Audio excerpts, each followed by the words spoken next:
Lighter का use करते हैं ना उसको जलाने के लिए।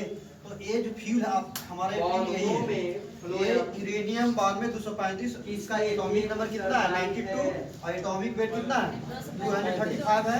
अब इसमें क्या करेंगे, मंद गति वाला सबसे स्लो, ठीक है, वेग वाला यहाँ पर न्यूट्रॉन से, ठीक है, टकराएंगे। जब ये टकराएंगे ना ऐसा ऐसा टूट करके तीन गो यूरेनियम के 3 एटम में डिवाइड हो जाएगा। ये 3 टुकड़ा में ऐसे बढ़ जाएगा यूरेनियम यूरेनियम यूरेनियम यूरेनियम, ठीक है। इसमें जब न्यूट्रॉन से टक्कर करवाए ना, इसमें यूरेनियम के जब न्यूट्रॉन से टक्कर करवाए तो 3 भाग में बढ़ गया, जल्दी बैठिए, 3 भाग में बढ़ जाएगा। तो इस प्रकार से फिर पुनः ये इलेक्ट्रॉन जो है, सॉरी, पुनः ये जो यूरेनियम है फिर ये जो है न्यूट्रॉन से टकराएगा और फिर 3 भागों में बटेगा और फिर 3 भागों में बटेगा और 3 भागों में बटेगा। फिर ये 3 को यूरेनियम यहाँ से बना, यहाँ से बना, यहाँ से बनता है और फिर पुनः ये 3 यूरेनियम बनता है। इस प्रकार से एक श्रृंखला ऐसे, ठीक है, बन जाता है। तो इसको बोला जाता है श्रृंखला विक्रिया। श्रृंखला विक्रिया का मतलब समझ में आया? जब कोई रेडियो एक्टिव एलिमेंट को मंद गति वाला न्यूट्रॉन से टक्कर करवाते हैं तो यूरेनियम जो है, रेडियो एक्टिव एलिमेंट जो है वो 3 गो नाभिक में टूट जाता है और पुनः इसी तरीका से 3 गो टूटते रहता है। यहाँ से देखिए, अब इसमें क्या है, यूरेनियम को एज ए फ्यूल, ठीक है, यूरेनियम के एज ए फ्यूल हम ये देखिए, ये आपका लिखा हुआ होगा, देखिए छोटा वाला है ना रड, ये आपका फ्यूल रड लिखा हुआ है। फ्यूल रड किसका बना होता है? तो यूरेनियम का बना होता है। यूरेनियम 9235 यहाँ पर लिख दिया यूरेनियम, फ्यूल रड बना होता है। अब इसमें क्या करेंगे, मंद गति वाला न्यूट्रॉन के टक्कर करवाएंगे तो पूरा 3 को जो है यूरेनियम टूटते रहेगा, टूटते रहेगा। तो इस प्रकार से टूटता है ना तो ऊर्जा निकालता है। क्या निकलेगा बाबू? ऊर्जा निकालता है। अब बताइए, इसमें रिएक्टर के अंदर, ठीक है, रिएक्टर के अंदर ये जो है यूरेनियम जो है अपना यूरेनियम नाभिक में टूट रहा है, 3 फॉर्मेट में टूट रहा है और एक श्रृंखला के रूप में, सीरीज के रूप में बन रहा है। इसमें जो भरा हुआ पानी भरा हुआ है, अभी वो बताए हैं बाबू, अभी जितना बताया वहाँ सुनिए ना पहले। अब यूरेनियम क्या करता है, अपना ऊर्जा निकाल रहा है, हीट निकाल रहा है, हीट निकाल रहा है। हीट क्या करेगा, पूरा हीट हो जाएगा, हीट होगा ना। जैसे में यूरेनियम 3 नाभिक में टूट रहा है तो इसके अंदर हीट के अमाउंट बढ़ जाएगा, हीट बढ़ेगा। तो इसको कंट्रोल करने के लिए, इसीलिए ये जो अभिक्रिया होता है परमाणु भट्टी में नियंत्रित अभिक्रिया होता है, अनियंत्रित नहीं, नियंत्रित अभिक्रिया होता है। तो इसको नियंत्रित कैसे किया जाता है? नियंत्रित करने के लिए हम यहाँ पर देखिए 3 को जो है 3-4 को एक कंट्रोल रड लगाया हुआ है। क्या लिखा हुआ है? Control rod. ये कंट्रोल रड किसका बना होता है? तो कैडमियम का बना होता है। यहाँ पर आप देख सकते हैं कंट्रोल रड कहाँ पे लिखा गया, देखिए कंट्रोल रड एक कैडमियम का बना होता है। याद रखिए, कैडमियम या बोरॉन के छड़ को, ठीक है, ये यूज करते हैं एज ए कंट्रोल रड। ये क्या करता है, जैसे ही न्यूट्रॉन निकलता है ना बाबू, इससे जैसे में यूरेनियम के नाम में 3 को न्यूट्रॉन निकलता है तो ये कंट्रोल रड अवशोषित कर लेता है, न्यूट्रॉन को अवशोषित कर लेता है ताकि यूरेनियम में जो टक्कर हो, कोलिजन हो, कम हो। तो ये अवशोषित कर लेता है और जितना अमाउंट चाहिए, अच्छा 3 को निकालेगा तो ऊर्जा ही निकालेगा, ऊर्जा निकालेगा तो इलेक्ट्रॉन के, ठीक है, टक्कर होने का जो इलेक्ट्रॉन की संख्या क्या करता है, कम कर देता है, कंट्रोल करता है। अर्थात कह सकते हैं अभिक्रिया को क्या करेगा, ये कंट्रोल करेगा। अब ये वाला जो रेड वाला दिख रहा है, यहाँ देखिए मॉडरेटर, क्या लिखा हुआ है, मॉडरेटर। ये कंट्रोल रड का क्या काम है, न्यूट्रॉन को गति को कम करना या अवशोषित करना। लेकिन मॉडरेटर का मतलब क्या होता है, तो अभिक्रिया को धीरे कर देना, ठीक है, अभिक्रिया को धीरे करना। ये मॉडरेटर के रूप में देखिए यूज करते हैं ग्रेफाइट या DTU का मतलब भारी जल, ठीक है। मॉडरेटर के रूप में क्या यूज करते हैं, ग्रेफाइट के छड़ का यूज करते हैं। देखिए यहाँ पे ग्रेफाइट का छड़ है, ये जो रेड कलर का दिख रहा है आपका, ये ग्रेफाइट का छड़ है।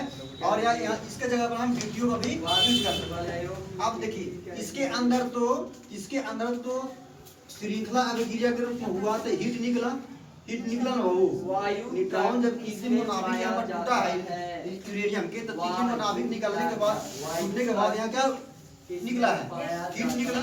तो हीट के अमाउंट बढ़ जाएगा, इसके अंदर काफी हीट की मात्रा बढ़ जाएगा।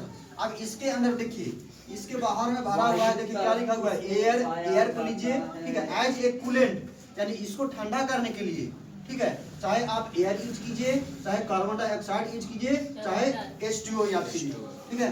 H2O लीजिए, तो हम यहाँ पर मान के चल रहे हैं कि इसके अंदर जो है H2 यानी जल भरा हुआ है। अब देखिए ये जो ये वाला जो पोर्शन आप दिख रहा है पूरा हीट के कारण पूरा गर्म है और इसमें क्या भरा हुआ है, जल भरा हुआ है। तो यहाँ पे ये गर्म है और ये ठंडा जो वाटर है कूलेंट, तो इसको तो ठंडा करेगा लेकिन जल क्या हो जाएगा, गर्म हो जाएगा। ये वाला रीजन ठंडा होगा लेकिन ये जो जल होगा हाइपर के रूप में उठेगा, गर्मी के कारण उड़ेगा ना। तो यही जो है हाइपर के रूप में, भाप के रूप में जिसको बोलते हैं, स्टीम जिसको बोल सकते हैं, स्टीम के रूप में इस नली से देखिए ये वाला पाइप से ऐसे जाएगा, ठीक है। ये इसमें क्या है पूरा हॉट, ठीक है, ये हाइपर फॉर्म में है जिसको हम स्टीम बोल सकते हैं। ये स्टीम है यानी भाप जिसको बोलते हैं। अब इसमें से निकलेगा, ई पाइप में गया, ई पाइप में गया। अब देखिए यहाँ पर लिखा हुआ हीट एक्सचेंजर, यानी हीट को एक्सचेंज कर देता है, यानी हॉट वाला रहेगा इसको दे देगा, कोल्ड वाला ये अपने आप ले लेगा। इसका मतलब क्या है, देखिए ये स्टीम गुजारा गया, ये गर्म है, पूरा गर्म है। पानी का जो भाप है ना इस पाइप से ऐसे गया है और पूरा गर्म है। अब पूरा गर्म है तो इसमें क्या भरा हुआ है, ठंडा पानी, ठीक है। देखिए यहाँ पे लिखा हुआ H2, तो इसको क्या कर देगा, ठंडा कर देगा, ठंडा करेगा ना। अब ये वाला स्टीम को ठंडा कर देगा और ठंडा करने के बाद थोड़ा सा उसका क्या होगा, फाइबर जो है भाप के रूप में है तो जल के रूप में थोड़ा सा लिक्विड फॉर्म में आकर के फिर पुनः इसी में चला जाएगा, ठीक है, पुनः इसी में चला जाएगा। अब ये वाला पानी जो है इसमें H2O लिखा हुआ है तो पानी फिर तो स्टीम में बदलेगा कि नहीं, स्टीम में कन्वर्ट होगा। तो यहाँ से फिर स्टीम जाएगा हाई प्रेशर से, ठीक है, हाई प्रेशर और हाई टेम्परेचर के साथ यहाँ से स्टीम निकलेगा, भाप जिसको बोलते हैं। अब पूरा इसका प्रेशर बहुत हाई रहेगा। अब यहाँ पर लगा हुआ है टरबाइन। टरबाइन क्या होता है बाबू, टरबाइन जैसे पंखा चलाते हैं ना उसके जैसा रहता है और पूरा स्पीड में प्रेशर रहेगा, हाई एकदम प्रेशर, इसका जो प्रेशर रहेगा हाई प्रेशर और हाई टेम्परेचर। और जैसे ही टरबाइन पर टकराएगा स्टीम, ठीक है, ऐसे ब्लेड लगा रहता है, जैसे ही इसमें टकराएगा ये टरबाइन क्या होगा, टरबाइन का ब्लेड क्या हो जाएगा, घूमेगा और हाई स्पीड से घूमेगा। जैसे ही घूमेगा तो इसमें लगा हुआ है, देखिए इसके साथ में मोटर के साथ में जोड़ दिए हैं, ठीक, मोटर के साथ क्या करते हैं, जोड़ दिए। टरबाइन घूम रहा है, कौन घुमा रहा है, स्टीम घुमा रहा है और टरबाइन को हम जोड़ दिए मोटर के साथ, मोटर भी चल रहा है। अब जानवे करते हैं मोटर को घुमाते हैं तो क्या निकलता है, ऊपर होगा।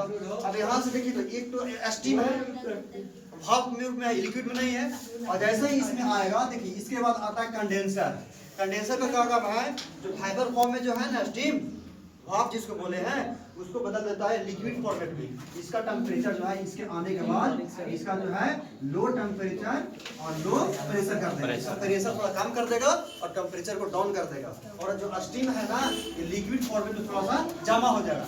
अब भाई यहाँ तो जमा हो गया पानी के रूप में, और तो पानी को फिर क्या करेंगे, यहाँ पाइप पे लगा हुआ है, पाइप जानते हैं ना, पाइप पे लगा हुआ है जिसको बोलते हैं डीजल से पाइप जो नहर में खींचते हैं ना वो वाला समझिए आप पाइप लगा हुआ है। तो ये पानी को खींच करके फिर यहाँ इसे डाल देता है। अच्छा हाँ, यहाँ हीट एक्सचेंजर में डाल रहा है। अच्छा ये तो थोड़ा पूरा ठंडा नहीं है, ये तो पानी तो पूरा ठंडा नहीं है और पूरा ठंडा भी नहीं है, और इसका ये तो पूरा ठंडा है। इसको काम क्या है, ये पानी का काम हमारे क्या था, गर्म करना।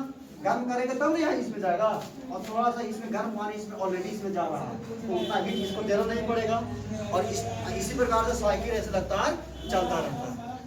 समझ में आया, समझ में आया कि नहीं, ऐसे बोलिए आ गया ना।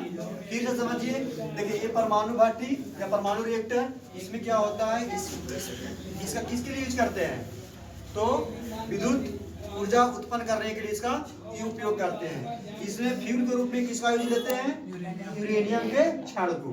अब यूरेनियम क्या है, तो रेडियो एक्टिव तत्व है। इसका मतलब क्या है, उसमें अल्फा बीटा गामा किरण निकलते रहता है ना, radioactive element alpha beta gamma किरण ऐसे फॉर्मेट होते रहता है। अब